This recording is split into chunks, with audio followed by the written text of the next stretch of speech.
Balanitis లేదా బెలనోపోస్టైటిస్ అంటే పెన్నిస్ పైన ఉన్న స్కిన్‌కి వచ్చే ఇన్ఫెక్షన్‌ని బెలనైటిస్ అంటారు. ఒకవేళ ఆ ఇన్ఫెక్షన్ స్కిన్‌తో పాటు పెన్నిస్ కింద ఉన్న హెడ్ గ్లాండ్స్‌కి కూడా వస్తే దాన్ని బెలనోపోస్టైటిస్ అంటారు. ఈ బెలనైటిస్ లేదా బెలనోపోస్టైటిస్ లాంటి సెక్షువల్ ఇన్ఫెక్షన్స్ రావడానికి గల కారణం ఏమిటి? అండ్ వాటికున్న ట్రీట్మెంట్ ఆప్షన్స్ ఏమిటి? అనేది ఈ వీడియోలో నేను డీటెయిల్డ్‌గా చెప్తాను. ముందుగా ఈ బెలనైటిస్ లేదా బెలనోపోస్టైటిస్ లాంటి ఇన్ఫెక్షన్స్ రావడానికి మెయిన్ రీజన్ వచ్చేసి ఒకటి డయాబెటిస్ అంటే షుగర్. ఎవరైతే షుగర్ ఎక్కువగా ఉండి కంట్రోల్‌లో ఉండదో అటువంటి వాళ్ళలో ఈ పెన్నిస్‌కి ఉన్న స్కిన్‌కి ఇన్ఫెక్షన్ రావడానికి చాలా ఎక్కువ అవకాశం ఉంటది. సెకండ్ వచ్చేసి మల్టిపుల్ సెక్షువల్ పార్ట్నర్స్. సెక్షువల్‌గా ఇద్దరు, ముగ్గురు సెక్షువల్ పార్ట్నర్స్‌తో కలుస్తున్నప్పుడు అటువంటి వాళ్ళలో కూడా ఈ స్కిన్ ఇన్ఫెక్షన్స్ రావడానికి చాలా ఎక్కువ అవకాశం ఉంటది. థర్డ్ వచ్చేసి ఫైమోసిస్ అంటారు. అంటే ఈ పెన్నిస్ పైన ఉన్న స్కిన్ చాలా ఎక్కువగా ఉండి స్కిన్ చాలా టైట్‌గా ఉంటదనమాట. ఫ్రీగా వెనక్కి వెళ్ళదు. వాళ్ళకి యూరిన్ పోసుకున్నప్పుడు ఆ స్కిన్ టైట్‌గా ఉండటం వల్ల ఆ 1 ఆర్ 2 డ్రాప్స్ యూరిన్ అక్కడే మిగిలిపోయి వెట్‌నెస్ ఎప్పుడు తడిగా ఉండి దానివల్ల ఇన్ఫెక్షన్స్ వస్తది. ఫైమోసిస్ అంటారు. అది థర్డ్ రీజన్. ఫోర్త్ వచ్చేసి కొంతమందికి స్కిన్ కింద స్మెగ్మా ఉంటది. వైట్‌గా వచ్చే ఒక లేయర్ లాంటిది. ఆ స్మెగ్మా అనేది చాలా ఎక్కువ రిలీజ్ అవుతా ఉంటది. అండ్ దాంతో పాటు వాళ్ళు కూడా స్నానం చేసేటప్పుడు స్కిన్‌ను క్లీన్ చేసుకోరనమాట. దానివల్ల కూడా ఈ స్కిన్ ఇన్ఫెక్షన్స్ అనేవి వస్తాయి. జనరల్‌గా ఈ 4 రీజన్సే ఉంటాయి.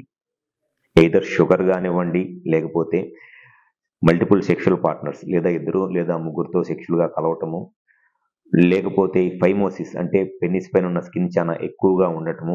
అండ్ ఫోర్త్ వచ్చేసి స్కిన్‌ని ప్రాపర్ హైజీన్ మెయింటైన్ చేయకపోవటము. దానివల్ల ఈ 4 ప్రాబ్లమ్స్ వల్ల ఈ ఇన్ఫెక్షన్స్ అనేవి వస్తాయి.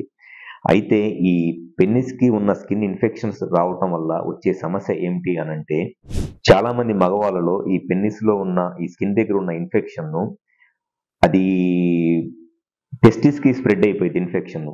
ఈ టిప్ దగ్గర ఉన్న ఇన్ఫెక్షన్‌ను స్లోగా ఈ సెమెన్ వచ్చే రూట్ నుంచి టెస్టిస్‌కి అంటే బీర్జాలకి ఇన్ఫెక్షన్ స్ప్రెడ్ అయిపోయి, వాళ్ళకి స్లోగా ఆ ఇన్ఫెక్షన్ వల్ల బీర్జాలు డ్యామేజ్ అయిపోతాయి. టెస్టిస్ డ్యామేజ్ అయిపోయి దానివల్ల వీర్య కణాల కౌంట్, స్పెర్మ్ కౌంట్ తగ్గిపోయిద్ది.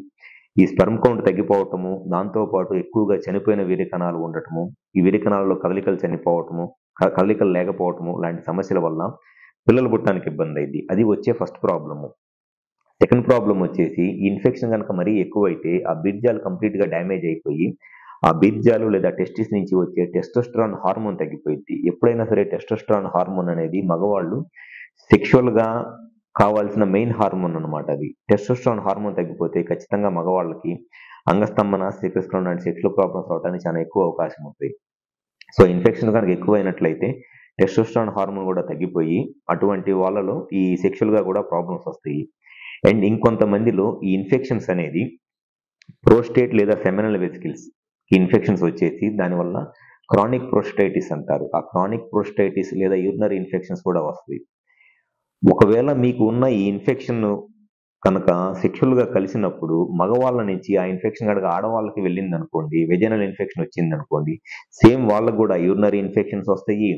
ఈ గర్భసంచికి ఇన్ఫెక్షన్స్ వస్తాయి. అండ్ ఈ ఓవరీస్ నుంచి గర్భసంచికి వచ్చే ఫెలోపియన్ ట్యూబ్స్ అంటారు. ఆ ఫెలోపియన్ ట్యూబ్స్ కూడా ఇన్ఫెక్షన్ వచ్చేసి పెల్విక్ ఇన్‌ఫ్లమేటరీ డిసీజ్ వచ్చిద్ది. సో, దానివల్ల ఆడవాళ్ళ సైడ్ నుంచి గూడా వాళ్ళకి ఈ పిల్లలు పుట్టడానికి సమస్యలనేది ఏర్పడుతది.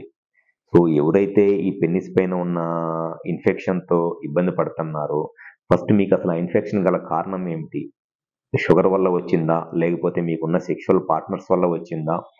లేకపోతే ఈ ఫైమోసిస్ వల్ల గానివ్వండి, మీరు సరిగ్గా హైజీన్ మెయింటైన్ చేయకపోవటం వల్ల వచ్చిందా అని క్లియర్‌గా చెక్ చేసుకొని, దానికి ఖచ్చితంగా ట్రీట్మెంట్ చేపించుకోవాలి. లేదు అనంటే, ఈ సింపుల్ స్కిన్ ఇన్ఫెక్షన్ వల్ల మీకు యూరినరీ ఇన్ఫెక్షన్స్ వస్తాయి, టెస్టిస్ ఇన్ఫెక్షన్స్ వస్తాయి, పిల్లలు పుట్టడానికి ఇబ్బందయిద్ది. అండ్ దాంతో పాటు మీ నుంచి మీ వైఫ్‌కి గనక ఇన్ఫెక్షన్ వస్తే వాళ్ళకి వెజైనల్ ఇన్ఫెక్షన్స్ వస్తాయి. వాళ్ళకి మళ్ళీ ఎగ్ కౌంట్ తగ్గిపోయి పెల్విక్ ఇన్‌ఫ్లమేటరీ డిసీజ్ లాంటి ప్రాబ్లమ్స్ రావడానికి అవకాశం ఉంది.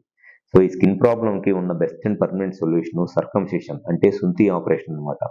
సుంతి చేపించుకున్నట్లయితే డెఫినిట్‌గా ఈ ఇన్ఫెక్షన్ స్కిన్నే ఉండదు కాబట్టి ఇన్ఫెక్షన్ రావడానికి అవకాశం ఉండదు. సో, ఈ మిగతా యూరినరీ ఇన్ఫెక్షన్స్ గానివ్వండి, టెస్టిస్‌లో ఇన్ఫెక్షన్, సెక్షువల్ ప్రాబ్లమ్స్, పార్ట్నర్‌కి ఇన్ఫెక్షన్స్ ఇవన్నీ గూడా మనం అవాయిడ్ చేయవచ్చు. సో, మా దగ్గర లేజర్ సర్కంసిషన్ చేస్తాము. స్టేప్లర్ సర్కంసిషన్ చేస్తాము. సో, ఎవరైనా సరే ఈ పెన్నిస్‌కున్న స్కిన్‌కి ఇన్ఫెక్షన్‌తో బాధపడుతుంటే ఒకసారి గనక మీరు సర్కంసిషన్ సర్జరీ అంటే సుత్తి ఆపరేషన్ చేయించుకోవాలి అనుకుంటే మా దగ్గర అన్ని రకాలైన సర్కంసిషన్ సర్జరీస్ చేస్తాము. నార్మల్ సర్కంసిషన్ సర్జరీ చేస్తాము, లేజర్‌తో చేస్తాము, లేదా స్టేప్లర్‌తో చేస్తాము. ఎటువంటి పెయిన్ ఏమీ ఉండదు. ఇమ్మీడియేట్‌గా సర్జరీ చేపించుకున్న 10 నిమిషాల్లో ఇంటికి వెళ్ళిపోవచ్చు. నెక్స్ట్ డే నుంచి మీ వర్క్‌కి కూడా మీరు వెళ్ళిపోవచ్చు. సో, ఒకసారి గనక మీరు ఈ ఇన్ఫెక్షన్ గురించి కరెక్ట్‌గా రీజన్ తెలుసుకొని దానికి ట్రీట్మెంట్ కావాలి అనుకుంటే, ఒకసారి హాస్పిటల్ నంబర్‌కి కాల్ చేసి అపాయింట్‌మెంట్ తీసుకొని విజయవాడ, వైజాగ్, రాజమండ్రి, నెల్లూరు మరియు కర్నూలులో మాకు బ్రాంచెస్ ఉన్నాయి. ఒకసారి వచ్చి కన్సల్ట్ అవ్వండి. గ్యారంటీగా మీకు మాక్సిమం బెనిఫిట్ అనేది జరిగిద్ది. Thank you.